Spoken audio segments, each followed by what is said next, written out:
Olá, muito bom dia. Uma excelente quinta-feira para todos. Antes de mais nada, deixa eu avisar a Carol que a gente está entrando. Recepcionar os colegas. Bom dia, bom dia. Olá, doutor Everton, tudo bem? Estamos entrando, doutor Marcos Portugal. Bom dia, tudo jóia, tia? Quanto tempo? E aí, cara, tudo bem contigo? Esperando a Carol entrar aqui para a gente iniciar esse bate-papo de hoje. Doutora Camille. Todo carnaval tem seu fim, né? Vai, terminou então. Tudo bom, doutora? Terminou a farra? Tô com cara de sono, hein? Já acordei faz um tempão e o rosto de sono não passa.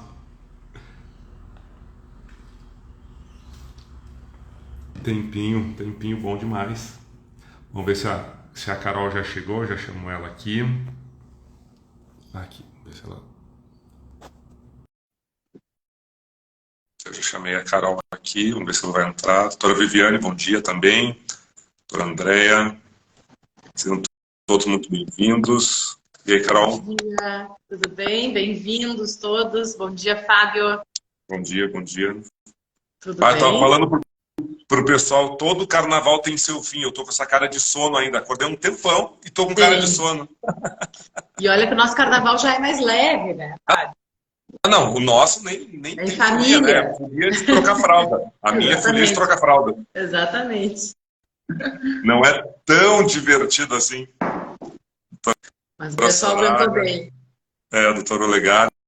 Carol, o pessoal está chegando aí. Eu acho que a gente já pode começar para relembrar todos. Doutor Luiz, bem-vindo também, bom dia. Semana passada, nós conversamos um pouquinho sobre produção de prova. Felizmente ou infelizmente, felizmente porque a gente tratou de forma bastante profunda e infelizmente porque não deu tempo de a gente tratar sobre outros temas, a gente ficou em praticamente dois assuntos, né? Quais foram aqueles dois assuntos? E a live da semana passada está salva no meu perfil e no perfil da professora Carolina também. Isso. Tratamos prioritariamente, e o doutor Luiz fez bastante pergunta interessante. Como aplicar, como provar teor, vigor, né, vigência da legislação municipal, estadual, do direito municipal, estadual, consuetudinário e estrangeiro, mas foco mais em estadual e municipal, e batemos bastante a tecla no assunto relativo à PAP, a produção antecipada de provas, e aí nós vimos um monte de coisa a respeito. Hoje, nesse ciclo ainda de debate em processo civil, e não tem jeito, né, pessoal, eu na minha atual função de juiz do trabalho, eu acabo puxando um pouco a brasa para o processo do trabalho. Vamos ver se eu consigo ficar mais em processo civil hoje, já que a doutora Carolina não é doutora à toa, né? Ela tem doutorado, é bem diferente de mim, que não tenho doutorado, né? Vamos ver se a gente consegue ficar mais em processo civil. E hoje, doutora Angelita, bem-vinda, doutor Belchior, bem-vinda.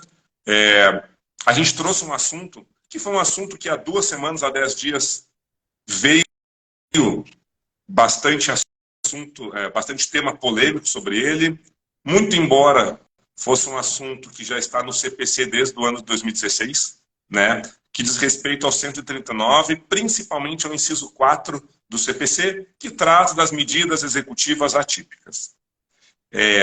Para quem não está muito familiarizado no tema, e ainda como forma de apresentar, introduzir o assunto, Carol, vamos manter a mesma sistemática da semana passada. Os temas e assuntos difíceis eu passo para ti, tá bom? Combinado. E a aplicação na judicância, que é a parte mais difícil, tu já faz no dia a dia. É isso aí, Fábio. Vamos lá. E, na verdade, é legal aqui da nossa sintonia eu acho, justamente essa junção aí das áreas, né? E não adianta, o processo civil e o processo do trabalho, se fala muito ali, né? O Código de Processo Civil, ele é uma legislação subsidiária, né? Para a processualística trabalhista, mas eu acho que as recentes alterações e o espírito do processo civil têm se inspirado muito mais no processo do trabalho, né? A questão ali da audiência de mediação, então trazer mais as audiências, né? A gente vai falar também, no final da nossa live, a gente vai falar do nosso curso, mas no nosso curso, a gente vai falar sobre um tema que eu gosto muito, que é o saneamento. E o saneamento também, eu sou uma entusiasta do saneamento em audiência, né? Então, o processo de trabalho tem essa vantagem da oralidade, da dinamicidade, é muito mais rápido, muito mais objetivo, né? E a gente, inclusive, estava falando sobre isso ontem, conversando um pouquinho sobre o tema da live, né? Alguns caminhos que lá no processo de trabalho a gente vê na demanda executiva que vai numa ordem diferente das medidas atípicas. Mas vamos conversar um pouquinho sobre isso. Eu vou fazer rapidamente uma introdução aqui sobre o assunto, pode ser? Sim. E aí a gente depois vai abrindo aí para as perguntas e nossos comentários. Então, o que acontece, gente? Vamos tentar ser breves aqui, porque eu sei que de manhã agora o pessoal já está entrando no trabalho, já está ouvindo no carro, né, a nossa live, se arrumando. Mas o que nós temos? No Código de Processo Civil de 73, né, a gente já tinha previsão, e isso não era... dos últimos anos do CPC de 73 não chegava a ser algum assunto mais polêmico como hoje a gente vê, mas nós já tínhamos ali no 461, né, nós tivemos primeiro o livro das cautelares, depois nós tivemos a tutela antecipada no 461, depois veio o 461A, vinculado a obrigações de fazer, mas ali nós já tínhamos a previsão da possibilidade de, para implementar a eficácia, a efetividade, né, um espírito coercitivo mesmo, em relação às obrigações de fazer e não fazer, já existia a possibilidade, sim, de serem implementadas medidas coercitivas ou medidas mandamentais. Tá? Então, o que acabou se arraigando na prática lá no CPC de 73? A famosa nossa amiga francesa Astrid, né? A multa diária. Essa ficou como a principal medida coercitiva. Então, vinculada à determinação de uma obrigação de fazer, o magistrado também, quando necessário, com todas aquelas balizas que o próprio CPC atual hoje tem também, ali a partir do artigo 300, né, que fala da tutela antecipada, da tutela provisória, mas nós tínhamos ali a possibilidade dessa aplicação de multa que a gente via numa periodicidade sendo incidida. O que nós temos o que aconteceu de diferente no CPC atual, né? no Código de Processo Civil de 2015?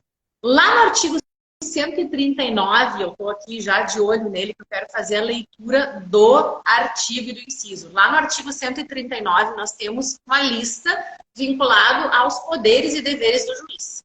E no inciso 4, há uma redação diferente do que nós encontrávamos no CPC de 73. Então, o magistrado poderá, e inciso 4, determinar todas as medidas. Aí vejam quais são as expressões: indutivas, coercitivas, mandamentais ou subrogatórias. Vejam que nem se fala em executiva, né? A gente acaba chamando de medida executiva, mas elas são de pressão indutiva, coercitiva, mandamental ou subrogatória, necessárias para assegurar o cumprimento da ordem judicial. Até aí, nada muito diferente do CPC de 73. Só que a parte final, inclusive nas ações que tenham por objeto prestação pecuniária. Então, a diferença que o CPC atual trouxe em relação ao CPC de 73 foi: não é só para a obrigação de fazer, não fazer e entregar coisa que a gente pode agregar essa medida coercitiva. Também para objeto de prestação pecuniária. E foi aí, então, que a gente começou a trazer esse elemento das medidas indutivas, coercitivas, mandamentais e subrogatórias para a execução de título extrajudicial ou cumprimento de sentença, né, para pagar a quantia certa. Essa foi a diferença legislativa, né? Com essa diferença legislativa, é engraçado, porque é que nem quando a gente muda um móvel de lugar, né, no escritório, na casa, que a gente usava ali só para, não sei, fazer reunião, aquela poltrona, e muda de lugar. Opa, agora a poltrona ajudar para ser utilizada ali para fazer uma refeição num canto, né? Tirar uma soneca para olhar a janela. Então, a função dessa alteração foi aumentar o tipo de processo, o tipo de obrigação principal em que a medida coercitiva vai incidir. Mas acabou sendo utilizada para quê na prática? Para a gente alterar também as próprias medidas indutivas, coercitivas, mandamentos, que nunca tinha sido proibido, né, ou limitada no CPC de 73, mas a cultura, a prática do uso desse instrumento é que levou lá naquele momento para a aplicação de multa. Agora, ó, o professor Gustavo Santana entrou, nosso queridíssimo colega da área do direito administrativo, vai agregar muito aqui nesse debate. Então, agora, nós temos uma ótica nova sobre as medidas coercitivas. E aí, começaram as decisões criativas, né? Com a cassação da CNH. Acho que os 3 principais pontos iniciais aí da criatividade nas medidas coercitivas para execuções de obrigação de pagar a quantia certa ou cumprimento de sentença foi isso: cassar a CNH, né?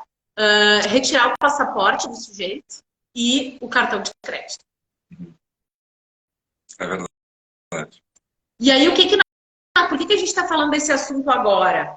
Né? Porque nós tivemos agora em fevereiro, recentemente, apesar da ação direta de inconstitucionalidade já ter sido ajuizada lá em 2018, né? Logo depois do CPC entrar em vigor ali, se começaram a aplicar essas medidas coercitivas de maneira diferente, e aí foi ajuizada a ação direta de inconstitucionalidade, mas em fevereiro agora de 2023, o STF, em decisão recente, claro que ainda vai ser objeto aí de agravos, né, embargos e assim diante de declaração, mas é processo objetivo, então a gente já viu qual é a orientação do STF, no sentido de confirmar, sim, a constitucionalidade desse inciso. Então, não vendo nenhuma inconstitucionalidade nesse instrumento. Carol, falei já muito mais. Carol, mas aí que tá, só para adentrar um pouco no assunto, colocar mais uma pimenta ou uma cereja no tema. Essa decisão do STF, é sempre bom lembrar que ainda não transitou em julgado, nem publicada no site oficialmente foi. Né? Tanto é que a gente acompanhou diversas notícias em portais jurídicos, em portais não jurídicos. Eu estou nesse instante, nesse exato momento, na página do STF, lendo a notícia, mas a decisão ainda não foi publicada. Até botei aqui, ó, foi a DI 5941, para quem quiser anotar e depois fazer a pesquisa. Tá? Por 10 votos a 1 foi declarada a constitucionalidade do inciso 4º do artigo 139 do CPC. Mas aí que está. Do jeito que foi noticiada a decisão, que nós ainda não lemos o inteiro teor, porque não está disponível no site do STF, 2 observações devem ser feitas. A primeira delas, autoriza em tese a criatividade judicial, mas dá ênfase. Justamente isso que a Carol falou. A apreensão do passaporte, a suspensão da CNH, e fala inclusive proibição de participação em concurso público e licitação pública. Imagina só que penalidade grande. E segunda, deixa a análise da constitucionalidade quase sempre para um caso concreto. Ou seja, as medidas executivas atípicas são constitucionais, desde que não firam, no caso concreto, isso só vai ser analisado de forma casuística, portanto, direitos fundamentais da pessoa do devedor. E aqui a pessoa do devedor a gente tem que compreender tanto pessoa física quanto pessoa jurídica. Tá? Então, assim, é constitucional? Desde que, no caso concreto, não fira direitos e garantias fundamentais. Ponto. Aí começamos a analisar os exemplos. Suspender a CNH de um motorista de aplicativo, de um motorista de táxi, de um motorista de ônibus de uma empresa de transporte público, por exemplo. A gente não está impedindo o livre exercício profissional dele. Aliás, o filho dele ficou doente uma noite em casa. Ele não pode pegar o carro e levar o filho no hospital. É a liberdade do sujeito. Então, assim, a gente está notando que é constitucional, é válido, nós, juízes, podemos nos valer do 139.4, mas, muita atenção, né? Não podemos nos valer como forma punitiva do devedor. E isso a gente acaba usando bastante. E é bom fazer uma observação desse lado do balcão, que eu já fui advogado, né? Já ganhei dinheiro, que nem todos vocês advogados, e hoje, infelizmente, só tenho esse saláriozinho, né? Mas, enfim, o que é bom notar? Nós, no judiciário, principalmente quem atua no primeiro grau de jurisdição, que nós lidamos com as varas do trabalho, com as varas estaduais, aí, né, dos fóruns, varas federais, enfim, é horrível para a gente ver um processo sendo arquivado, doutor Wagson, doutor Éder, por falta de pagamento, né? É ruim isso para nós. A gente se sente, parece que a prestação jurisdicional ela não foi perfeita. Até porque o credor ele fica totalmente insatisfeito, vai ser essa pessoa que vai falar mal do judiciário, mesmo o judiciário tendo envidado todos os esforços para tentar executar. E lembrando, no processo do trabalho, tal qual no processo civil, a execução não é mais de ofício, não é de ofício. Aliás, tem situações que nem podem ser de ofício, porque se essa execução for de forma torta, for de forma equivocada contra um devedor, quem pode sofrer penalidade é o próprio credor. Por isso que em muitos casos o CPC condiciona a execução a uma garantia por parte do credor. É ou não é, Carol? É verdade. Exatamente. Né? Mas assim... Especialmente nessas medidas provisórias, né? Isso, a gente tem que partir desse pressuposto. Com o CPC de 2015, que entrou em vigor em 2016, nós, juízes, ficamos num afã de tentar cobrar o executado de tudo que é jeito. Fala mal do judiciário de nós, advogados. Não, só estou falando bem, doutor André, muito pelo contrário. Né? Nós tentamos fazer valer, por meio dessas medidas atípicas, até aplicar pena, assim, é um tipo de pena por executado para ele pagar. Né? Mas tudo isso não está dando certo. Não, e agora o STF decidiu, deu uma baliza geral, e eu relembro, Carol, não só no STF esse tema pende de exame. No STJ, se não me falha a memória, tem um repetitivo, tem um recurso repetitivo, também tratando da matéria, e agora sim, após a adesão do STF, a gente imagina o caminho que vai seguir. Não é isso? Exatamente. Não, e a gente tem justamente assim, não temos ainda acesso ali à íntegra dos votos, mas a gente já consegue identificar, né, que o espírito do entendimento pela constitucionalidade, que foi, né, a decisão final do 139, inciso 4, foi no sentido de que é constitucional, mas, e aí isso aí está previsto, inclusive, ali nos fundamentos do voto, o juiz deve observar a proporcionalidade a executar a forma menos grave do infrator. E aí a gente tem que lembrar o artigo 8º do CPC, porque nós temos não somente dispositivos lá para o cumprimento de sentença de obrigação de pagar a quantia certa ou execução de título executivo extrajudicial, aquelas previsões genéricas no sentido de proteção menor onerosidade por executado. Tem o princípio da efetividade, o princípio do resultado da execução, sim, quer dizer, a execução se move para obter patrimônio do executado para o exequente, porém a gente tem ali também um jogo de sistema, né, de pesos e contrapesos com relação ao princípio da menor onerosidade, quer dizer, se eu consigo satisfazer o exequente trazendo uma onerosidade menor, né, em relação ao executado, eu tenho que ir por esse caminho. E esse jogo, o Fábio, aí, que é juiz, ele sabe fazer isso todos os dias, né? Esse jogo de equilíbrio.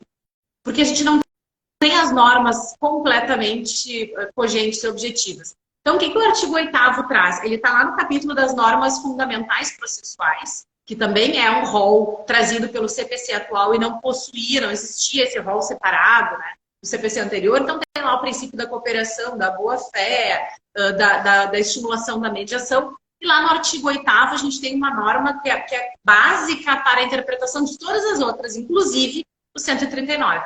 Ao aplicar o ordenamento jurídico, o juiz atenderá aos fins sociais. Olha a questão ali da problemática com o filho doente. Eu vou trazer aqui um exemplo depois do juizado especial civil que aconteceu no estado da Bahia, que tem tudo a ver com esse dispositivo.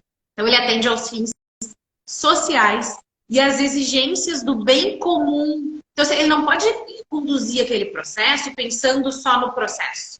Ele também tem que aplicar as normas processuais e de direito material, mas no ordenamento jurídico aqui a gente está falando de CPC, pensando nesses outros bens jurídicos, resguardando e promovendo a dignidade da pessoa humana e não é só doutor aqui, observando a proporcionalidade, razoabilidade, legalidade, publicidade e eficiência. Então, a gente tem aqui, inclusive, alguns postulados normativos, né, para puxar a brasa aqui para o magistral Humberto Ávila, nosso professor aqui gaúcho, que, na verdade, agora já é patrimônio nacional, né, mundial, aí, conhecimento jurídico, especialmente nessa questão sobre princípios. Então, o professor Roberto Zac, aqui, meu querido colega advogado e meu ex-chefe. Então, aqui eu fico super lisonjeada aí quando os nossos colegas advogados estão prestigiando a live, porque a gente sabe que esse debate é visto todo dia no escritório de vocês. Então, a gente tem esse entendimento, né, em relação à ADI, que é constitucional, mas o magistrado não pode esquecer da proporcionalidade.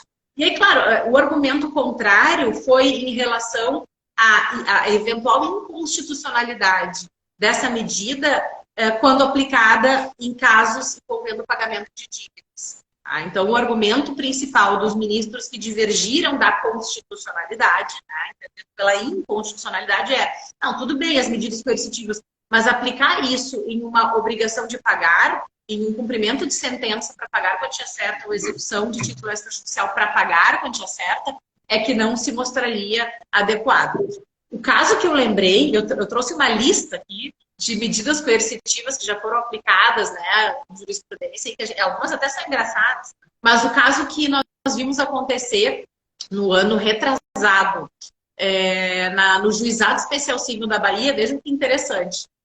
Nós tivemos um caso de pedido de religamento, né, de fornecimento de energia elétrica por um consumidor, né, perante ali a concessionária que distribuía energia elétrica, e o magistrado determinou o religamento, então, porque a suspensão teria sido indevida, sob pena de, e aí a medida coercitiva, né, então, sob pena no sentido de, se não cumpriu a obrigação de fazer, até era vinculado à obrigação de fazer, não era obrigação de pagar, mas se não houver o religamento para aquele consumidor, o prédio onde funciona a concessionária de luz iria ficar durante, 36 horas, sem luz e sem água.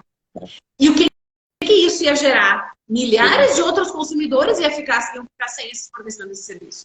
Então, claro, é uma medida coercitiva, claro que ia gerar talvez ela tenha eficácia para o cumprimento da obrigação de fazer. Mas vamos pensar na razoabilidade e na proporcionalidade. Para atender o interesse de um, eu vou sacrificar o de todos os outros consumidores. Carol, isso é igual ao WhatsApp. Lembra o ano passado, retrasado? Eu lembro muito do WhatsApp. Requerer uma conversa de WhatsApp, sob pena do WhatsApp ficar fora do ar durante 5 horas.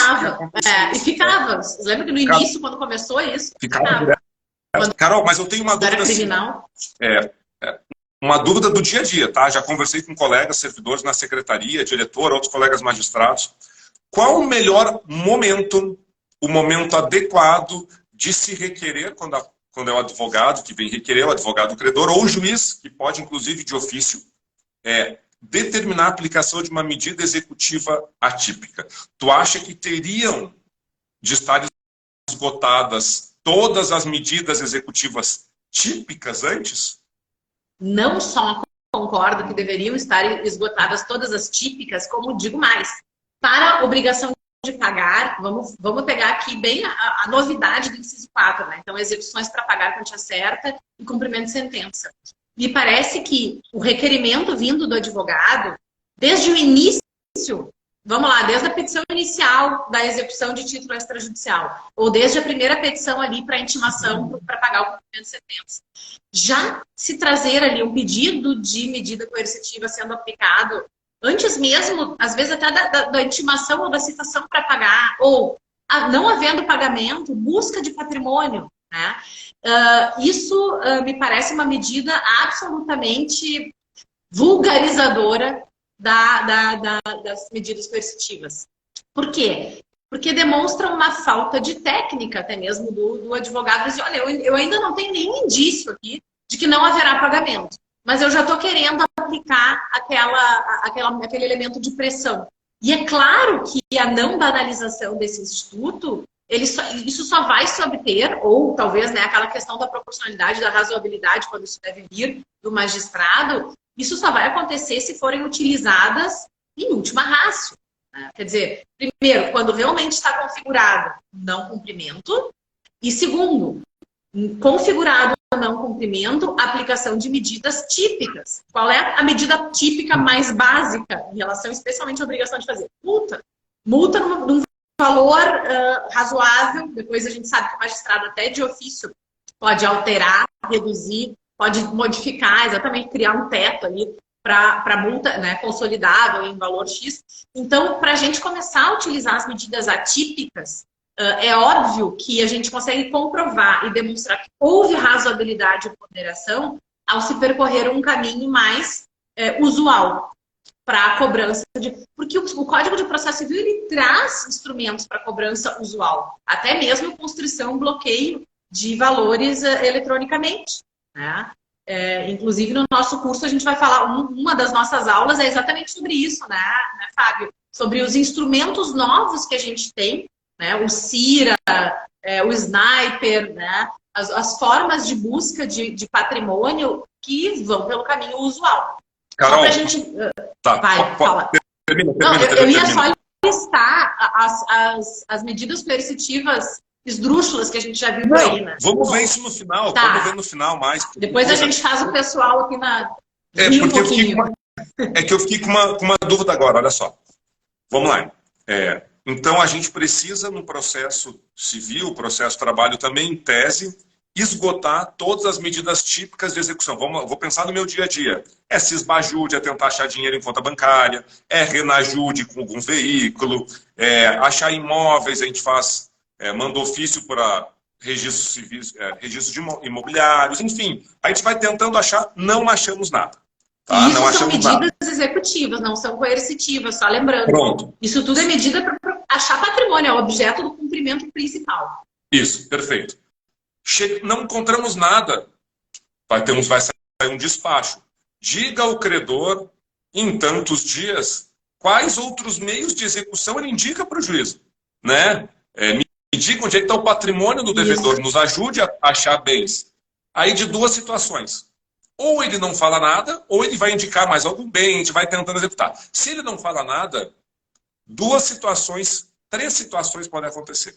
Primeira delas, de ofício, o magistrado pode tentar perseguir outros bens até através das medidas atípicas.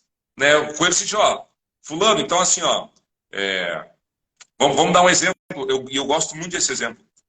Empresa tal, se tu não pagar isso logo, eu vou mandar bloquear a tua página da internet. Olha que interessante. O teu perfil do Instagram, do Facebook, que tu vende por meio desse perfil, eu vou colocar informação de que tu está devendo em tal processo. Isso dá para fazer. Tá? Mas eu fico com outra dúvida, por quê? O 921 do CPC fala das hipóteses de suspensão da execução. E uma dessas hipóteses inciso 3, quando não for localizado o executado, que não é o caso, ou quando não for localizado, bem penhorável. E aí? Nesse caso, em tese, terminadas as medidas típicas, não foi encontrado nenhum bem penhorável do executado. O que seria mais correto? Seguir o CPC e suspender a execução e logo em seguida abrir o prazo de contagem da prescrição intercorrente? Ou o juiz de ofício, magistrado de ofício, por meio de medidas executivas atípicas, tentar impelir de forma coercitiva, mandamental, subrogatória, o devedor a pagar. O que tu acha, Carol? Pois na verdade a gente está falando de duas esferas aqui, que é a localização de patrimônio e como é que eu vou fazer para localizar esse patrimônio. A gente pode até pensar nas medidas coercitivas, mas antes mesmo disso, as medidas de tentativa de localização de bens. A pergunta aqui é, qual é o limite da estafa, né, do cansaço, para se tentar localizar esse patrimônio? Tá? Então, vai muito justamente desse juízo de proporcionalidade, ponderação e até onde se vai. Claro, se pode o magistrado aplicar essas medidas coercitivas e até mesmo, né, decidir ali, implementar, sim. Mas, especialmente na execução dentro do processo civil, e tu até mencionaste que no processo de trabalho até não acontece mais execução de ofício. Mas dentro do processo civil, especialmente em obrigações de pagar, e não estamos falando aqui de alimentos, né? Alimentos tem toda uma... Tem até a prisão civil, que é a maior das medidas coercitivas. Né? Exatamente. Então, a gente não está aqui falando obrigatoriamente de prestação alimentícia. Mas, em obrigação de pagar a quantia certa, a gente tem no processo civil um princípio, né, e um espírito muito localizado na autonomia do exequente. É até o princípio da disponibilidade. O exequente dispõe daquela execução de uma maneira mais autônoma, inclusive ele não depende do executado. Carol, rapidinho, só uma observação. Quando tu diz isso, esse princípio, botando para o bom português, significa que o ônus de provar qualquer indício patrimonial é do exequente, é do credor?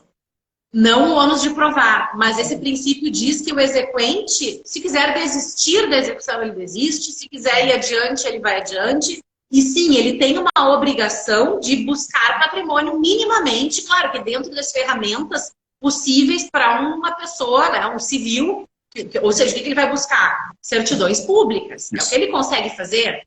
Então, a gente consegue demonstrar no processo essa tentativa. Olha, eu fui em registro de imóveis, tá aqui as negativas, eu estou indo periodicamente em registro de imóveis, em CRVA. A gente sabe que muitos CRVAs fornecem, né, pedidos publicamente, alguns tem que ser medida judicial, depende de cada estado. Mas aqui no Rio Grande do Sul, eu vou no CRVA, dou meu CPF, e dou o CPF do executado, vem ali se ele possui, né, veículo ou não.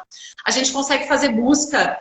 E isso o pessoal esquece muito, os advogados esquecem muito. Nós, como advogados, temos acesso privilegiado para isso. Busca de outras ações judiciais. Esse executado ele pode ser credor em um processo. A penhora no rosto dos autos. Pode, né? Então, fazer busca também. Pode ter precatório para ele. Inventário. Eu já trabalhei em ação pauliana. Os meus clientes eram réus da ação pauliana. Eles eram devedores de uma quantia e houve ali o falecimento de pai de um dos devedores. E houve inventário extrajudicial. E houve a partilha desse patrimônio. E aqueles herdeiros, devedores, eles inclusive cederam, não onerosamente, né, a sua cota da herança para os outros herdeiros. E o credor localizou esse inventário extrajudicial. Então, assim, buscar certidões em tabelionatos. Porque pode aquele executado ter sido agraciado por uma herança extrajudicial. Né? Ou fazer um negócio jurídico.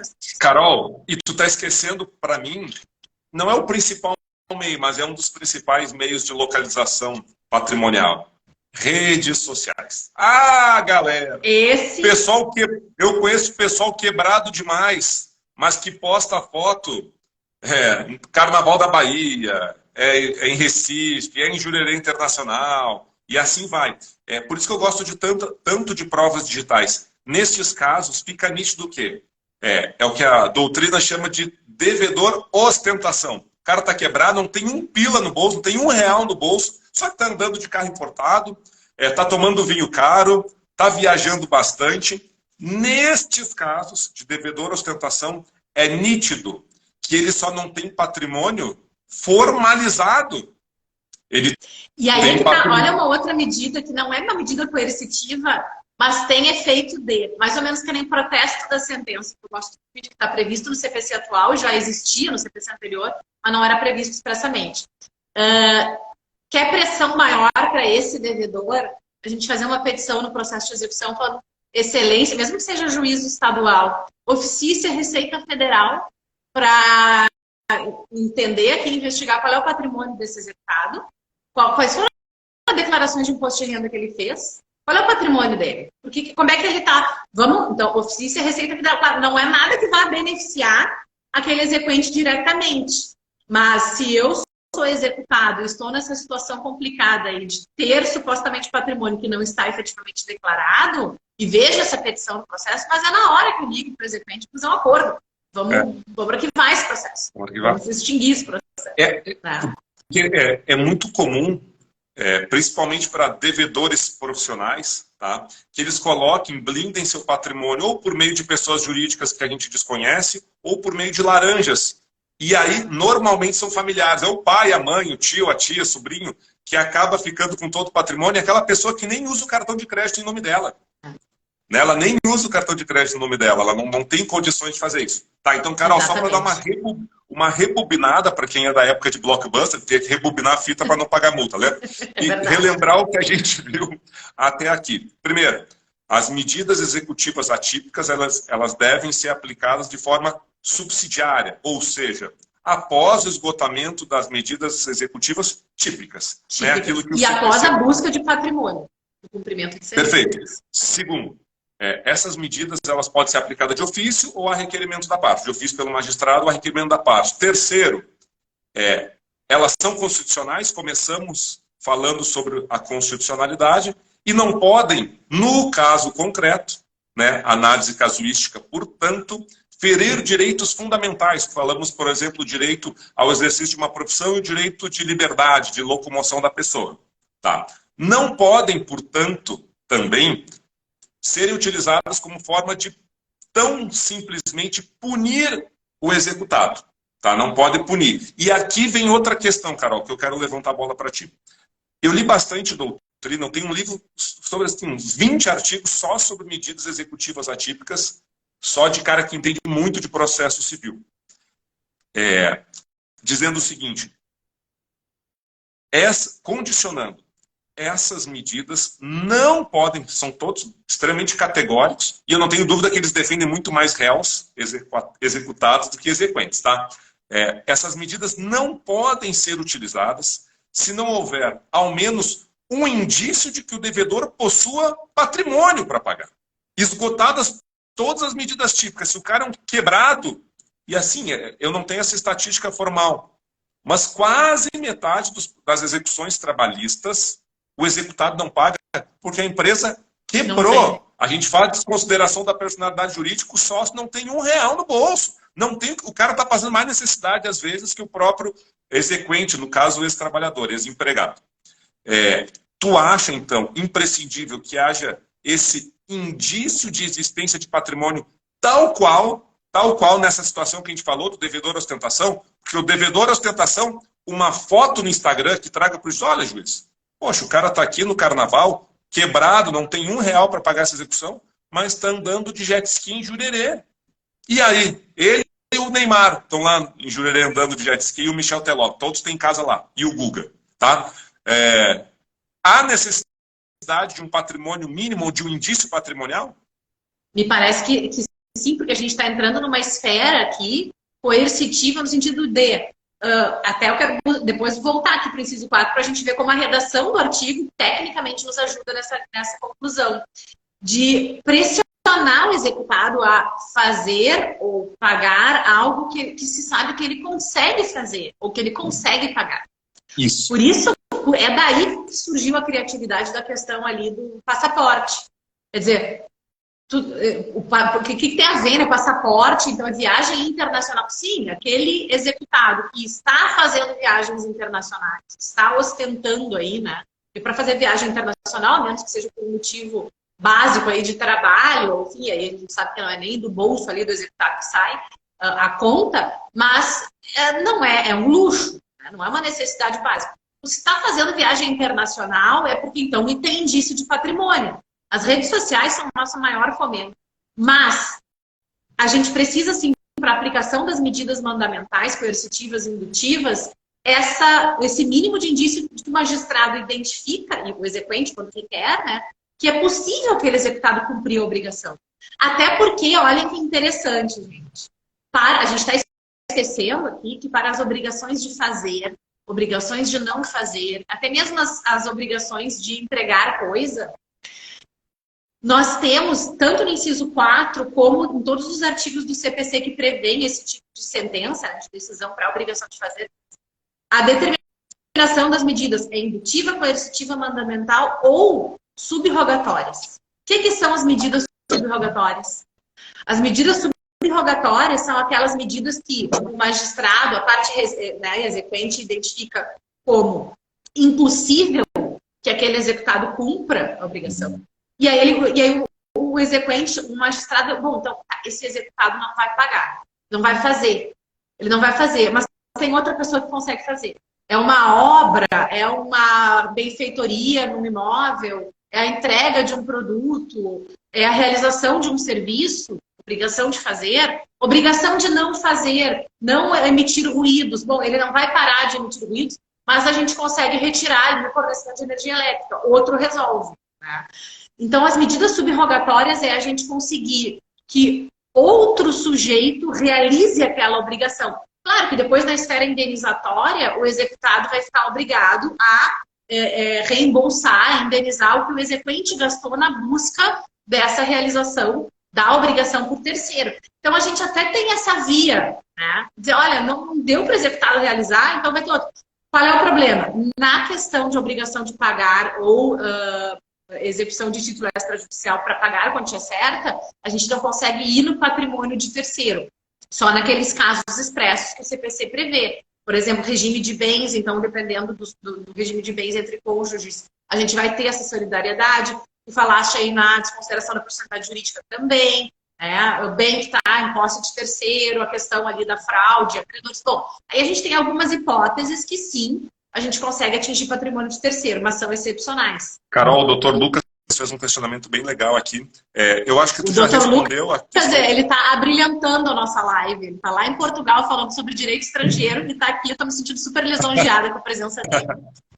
Que bom, o doutor Guilherme já tinha feito uma pergunta, eu acho que tu já respondeu. O doutor Lucas está perguntando questão de executado. Agora eu fiquei sabendo que o doutor mora em Portugal. Espero que não seja em causa própria que o senhor queira saber isso, pelo amor de Deus, tá? Não, ele presta serviços de altíssimo gabarito. Questão de residir no exterior. Nessa situação, de fato, eu acho que o caso concreto vai ser bem ponderado. Imagina um devedor, uma pessoa que preste serviço no exterior ou que preste serviço no Brasil, mas tenha como praxe viajar bastante e a família fica num desses países. Vamos botar Brasil e Portugal, por exemplo. Imagine, ele está devendo, como é que a gente vai mandar apreender o passaporte desse sujeito devedor, desse executado, a ponto de impedir que ele exerça o direito constitucional ao exercício da família. Está lá no 227, se não me falha a memória, da Constituição Federal. Bem, Carol, eu acho que a gente chegou no momento que a gente pode, mais do que nunca, pedir a colaboração de quem está assistindo a live, porque a gente vai começar a dar exemplos esdrúxulos e outras situações que às vezes dão efeito. Porque assim, ó, pessoal, tudo que a gente vai falar tem decisão que defere e tem decisão que indefere. Tá? São medidas executivas atípicas, algumas bizarras, outras que a gente vem acompanhando bastante. Mas antes disso, Carol, até porque o pessoal daqui a pouco vai sair trabalhar, vai tomar café, enfim, faça o nosso chabu aí para o pessoal. Explique para eles o que vai acontecer a partir da quinta-feira que vem, daqui uma semana. Isso mesmo, gente. A gente vai ter muito mais tempo para falar sobre essas e outras temáticas polêmicas entre processo civil e processo do trabalho. No curso que nós estamos promovendo, eu e o professor Fábio, né, o meu escritório, na verdade, está promovendo, o professor Fábio é nosso convidado para trazer essa ótica, não só de magistrado, como de magistrado do trabalho, no dia 2, 7 e 9 de março. Então, tanto no meu perfil quanto no perfil do Fábio estão ali as informações do curso. Às 19 horas, né, às 7 da noite, até às 9h30. Então, a gente vai ter isso 3 dias, são 7 horas e meia, que acaba virando mais tempo, né, porque a gente gosta de prolongar o papo. São aulas ao vivo, pelo Zoom, né? Então, realizada a inscrição, também todas as informações da inscrição estão ali. O número de WhatsApp é disponibilizado ali no nosso perfil. Aqui, Carol, quem quiser, bate o print. Isso, tá ali já, que o Fábio colocou, né? É o 51998352313. E vai ficar salva essa live também para o pessoal, mas é mais fácil até ir no nosso feed olhar as informações. A gente vai tratar de temas nessas 3 aulas diferentes, que são ao vivo, não gravadas. Então tem que estar presente ali para fazer justamente esse âmago de debate. Procedimento comum, dando uma ênfase no direito probatório. Então, como é que eu consigo preparar essa prova antes da petição inicial?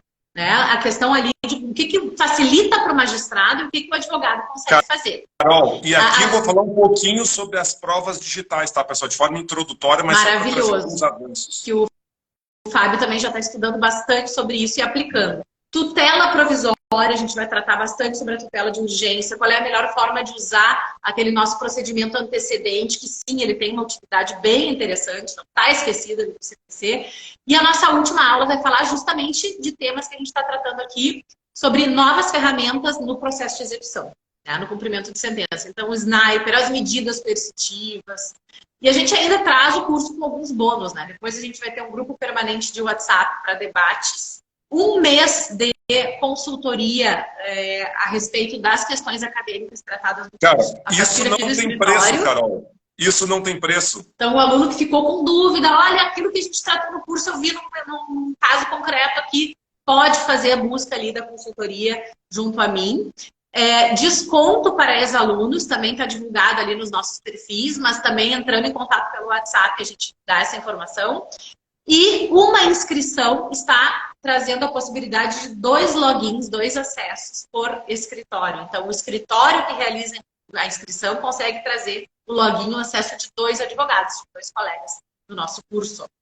Tá ótimo. Tem que participar. Carol, é isso. Pessoal, todas as informações no meu perfil do Instagram e da professora Carolina, colocamos ali o WhatsApp e só manda em direct para a gente no Instagram que a gente responde. Tá bem legal, a gente manda todo o conteúdo também. Para finalizar, vamos fazer o nosso jogral aqui de medidas coercitivas esdrúxulas. Tá, posso começar falando? Começa. Tá, eu vou começar das mais básicas, depois a gente vai indo para as mais estranhas. Vamos lá. Doutora Angelita já está escrito, não me falha a memória. Doutora Angelita é a rainha do interior do Rio Grande do Sul, que essa mulher trabalha lá, é coisa de louco. Mas vamos lá. Já falamos de apreensão de CNH, já falamos de suspensão, apreensão de passaporte, suspensão de CPF e de CNPJ. Olha que interessante isso. É duro. De regra, são indeferidos esses pedidos, tá? Mas, claro, sempre há um ou outro que é deferido. Bloqueio de cartão de crédito, também já vimos bastante. E agora esse quinto que eu vou falar, ele é um dos mais úteis, que é bloqueio de página da internet, bloqueio da página da internet ou de perfil no Instagram. Tá? Só que aqui também tem que ser feita uma observação. Se são empresas que têm, se são devedoras executadas que têm como a única forma de comercializar seus serviços, comercializar seus produtos à internet, vocês concordam se eu mandar bloquear o site da Renner? Ela vai ter um prejuízo. Vai ter um prejuízo. Só que, sei lá, 20% das vendas da Renner no Brasil, no mundo inteiro, devem ser feitas pelo site. Olha lá, até menos. Só que se eu mandar bloquear um perfil de um curso que só dá curso online, só tem página no Instagram, nem site tem, eu acabo com 100% da receita desse curso. Né? Pode ser que eu esteja ferindo um direito constitucional. Ponderação. Pode ser que eu esteja ferindo um direito constitucional de um exercício profissional desses empresários aí. Mais um exemplo. Eu anotei ainda alguns.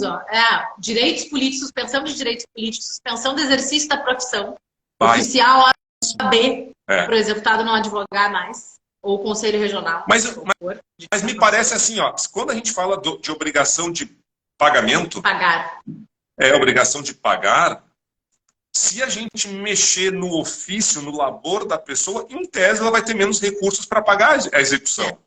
Né? Tá, que mais, Carol? Mais exemplos. Eu tenho, mas depois de direito condominial. Olha só para escritório, para empresa, proibição de contratar novos funcionários. Isso. Proibição de participação em licitação e concurso público. Eu vi um durante a pandemia que foi arrasador. Proibição de contratação de Netflix e canais de TV on demand. Carol, então, na pandemia, não podia ter Netflix, NetNow, nada. Não podia ter HBO na pandemia, não dá. Na pandemia o cara pagou a dívida. O que eu pensei não casar, eu vi um que era não casar. Isso também é interessante. Sim. Mas, gente, é esdrúxulo. E assim, o que tu acha? Eu já pensei, nunca fiz, né? Suspender a conta da pessoa como consumidora, tá? Não como ela prestadora. Mas ela não poder usar, além do Netflix, não poder usar Uber, iFood. Será que isso... Mas eu fiquei pensando, mas então assim, se eu sou um devedor e tenho a minha conta bloqueada, é só a minha mulher entrar e comprar por mim. Claro, não. Como fazer, sim, né? Mas a gente vai cerceando. Só que atrapalha a vida, né? Atrapalha a vida. E só para finalizar a questão ali do cartão de crédito, um dos argumentos interessantes de reforma desse tipo de decisão, quer dizer, afastamento, que eu acho bem interessante quando a gente caça o cartão de crédito, ou impede, né, suspende os cartões de crédito daquele executado, a gente está ingressando na esfera de um terceiro, né? Porque se a administradora de cartão de crédito quer dar crédito para aquele, não é a relação dele que está subjúdice. Então é um argumento bem interessante. Ó, doutor Guilherme, essa do Uber e do iFood são bem legais, claro, a gente vai tendo já ideia. Já vou anotando, né? Gente. No curso a gente vai dar mais ideias. Olha que legal aqui, proibição de ir a estádio de futebol. Mas, poxa, é cerceamento de liberdade total. É que assim, ó, uma coisa que a doutrina fala é que a medida executiva atípica, ela tem que gerar algum bônus, algum resultado para o exequente, para o credor. Em tese, impedir o executado de ir no jogo de futebol, por exemplo, vai trazer algum retorno para o exequente? Não. Né? Não. O doutor Guilherme Lima falou ali, ó, de condomínios, né? Eu achei maravilhosa a ideia, porque ontem a gente conversou sobre isso. E eu gosto muito dessas ideias de vincular a medida coercitiva ao objeto da lide, ao objeto da dívida. Então, assim, devedor de cota condominial, claro, já é um tipo de dívida bem mais cobrável, a gente sabe, né? Até mesmo bens que guarnecem ali a residência do devedor pode ser utilizado. Mas, assim, o devedor que deve cota condominial, proibido de utilizar a piscina, proibido de utilizar a área comum, a academia, né? Então, a gente fazer esse tipo de bloqueio. Naqueles prédios de luxo, que tem uma senhazinha para tu ir para o teu andar, normalmente é um ou são 2 apartamentos por andar, desprogramar a senha do sujeito, ele tem que descer no andar de cima e de baixo. Exato, vai de cima e desce de escada. Então, assim, isso aí trouxe uma criatividade muito grande, né, na nossa aplicação processual. Mas, assim, uma das medidas executivas atípicas que eu acho que ela é menos tendente a ferir direitos fundamentais do executado e que tende a dar um resultado, seja pela publicidade, seja pela vergonha do executado, do devedor, é a publicação nas suas redes sociais do processo, das informações atinentes ao processo. E assim, o número do processo, o nome do exequente, do executado e o valor da dívida atualizado. Imagina colocar isso no site. Antigamente, quando não tinha tanto site, a gente poderia imaginar, mas hoje também, botar essas informações numa página de jornal. Aí no Rio Grande do Sul, por exemplo, botar na Zero Hora, né, botar na Folha de São Paulo, no Correio Brasiliense, assim vai. Será que dá para botar numa página de jornal informações públicas de um processo público, mas que tendem a deixar o devedor envergonhado? Eu acho. Pois é. Eu já separei. E devedor tem vergonha? E devedor tem vergonha? Tem, alguns têm, eu sei, alguns devem ter, imagino eu. Mas assim, eu já separei uns 2 processos lá com a diretora da vara onde eu trabalho para a gente analisar. E se ela achar ok, eu também vou dar os fundamentos para ela, a gente bate o martelo e eu vou publicar na página do Instagram do cara. Vou falar com o Instagram para publicar na página dele. Tomara que surta o efeito necessário, né? Mas esse é bem criativa mesmo, e eu acho que a gente ir nas redes sociais é um caminho muito bom. Aliás, vou dar um spoiler aqui, né? Nos próximos meses aí vai estar sendo publicado por uma obra coletiva coordenada pelo professor Gilberto Bruschi, lá de São Paulo, em homenagem ao professor Araquém de Assis. Já é o 4º volume que a gente publica conjuntamente. São diversos autores do Brasil todo sobre execuções. Eu vou escrever um artigo sobre execução e redes sociais. Quer dizer, como que eu consigo usar as redes sociais de todas as formas, né, para auxiliar na instrumentalização da execução. Inclusive, né, gente, não vamos esquecer que o YouTube no Brasil tem fornecido rendimentos, né, para quem tem canal no YouTube. Então, assim, é outro possível, né, objeto ali de penhora diretamente da fonte pagadora. Mandar bloquear direto no YouTube. Os recebidos. Quem divulga lá no Instagram tem recebidos que são bolsas, né, de alguns milhões, alguns R$1.000, né? Veículos, o recebido que a recebeu, então acrescentou o patrimônio. Não paga. Aí, vamos penhorar o recebido. É isso. Carol, eu acho que assim, hoje aquilo que a gente tinha se proposto de fazer, a gente praticamente exauriu o tema, né? A gente exauriu, falamos muita coisa. O doutor Guilherme está ponderando de fato o direito de imagem pode ficar prejudicado, mas é isso. Lá no fundo também não deixa de ser um pouco um afã de tentar satisfazer o credor, satisfazer o exequente, né? Imaginando que isso também sirva como uma medida pedagógica para que esse devedor, vamos combinar, está devendo, paga, negocia, parcela, combina, né? Não fica muito tempo, não. Olha só, o devedor entrou com a ação no CIO, pedido de indenização por danos morais contra mim. Olha só, contra a advogada, a doutora Gabriela Morgante, que loucura. Contra advogado do credor, que em tese não estava conseguindo achar um crédito. Olha que interessante, né? Se tenta de tudo. Carol, muito bom, obrigado novamente. Maravilhoso. Fica o convite para aquelas pessoas que há pouco adentraram na live. Nós mencionamos, a partir da quinta-feira que vem, ministraremos um curso com 3 encontros, todos pelo Zoom. As aulas não ficarão gravadas, tá? Vários bônus. Desconto para ex-aluno, grupo permanente de WhatsApp. Consultoria um mês com o escritório da doutora Carolina. Uma inscrição dá direito a 2 profissionais do mesmo escritório. Isso não existe, tá? Isso é como se pegasse o valor... Desconto para ex-aluno. Olha, os meus ex-alunos eu vou puxar pela orelha. Quem não se inscrever aí não tem desculpa. E o legal, gente, é que vai ser no espaço do Zoom. Então a gente vai poder dialogar, vocês vão poder... Eu sei que quando a gente está aqui na live, vocês querem trazer os casos de vocês, conversar. Então a ideia é justamente que nesse, claro, vai haver material, a gente vai ter o conteúdo bem direcionado, mas durante as aulas do curso a gente vai ter ali aquele espaço seguro para a gente conversar sobre os casos concretos. Então tragam as dúvidas de vocês, o que não conseguiram solucionar. A ideia é justamente essa. Tá. Todas as informações podem pegar conosco ali no... Manda em direct, tá? As informações estão nos nossos perfis.